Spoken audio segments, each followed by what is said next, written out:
क्या आप जानते हैं, मिस्र में 1-2 हजार साल पुरानी मम्मी मिली है, लेकिन हैरान करने वाली बात ये थी, उसके मुंह में जो जीभ थी, वो साधारण नहीं, बल्कि शुद्ध सोने की बनी हुई थी।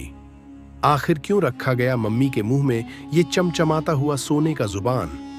साल 202 में पुरातत्वविदों ने मिस्र के टापोसिरिस मैग्ना नाम के एक प्राचीन मकबरे से एक मम्मी खोज निकाली।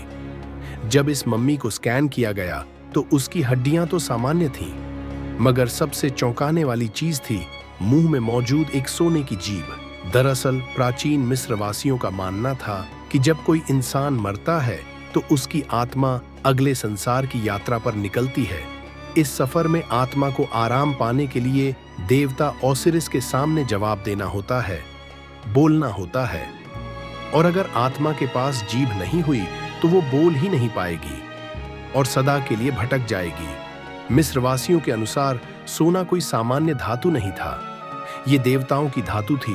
वो कहते थे, ये धरती की चीज नहीं है, ये तो आकाश का पदार्थ है, ना इसे जंग लगता है और ना ही ये कभी खत्म होता है। इसलिए अगर किसी की जीभ सोने की हो तो वो आत्मा कभी भी बोल सकती है, मरने के बाद भी। ये एक प्रतीकात्मक गारंटी थी कि उस आत्मा की आवाज, उसकी बात मरने के बाद भी सुनी जाएगी। दिलचस्प बात यह है कि ऐसी एक नहीं बल्कि कई मम्मियों के मुंह में या तो सोने की जीभ मिली है या फिर सोने की पत्तियां रखी गई थीं। इससे यह संकेत मिलता है कि ये कोई आम रस्म नहीं थी, बल्कि ये एक राजसी या धार्मिक परंपरा थी जो शायद सिर्फ राजाओं, महाराजाओं या उच्च धार्मिक वर्ग को ही प्राप्त होती थी।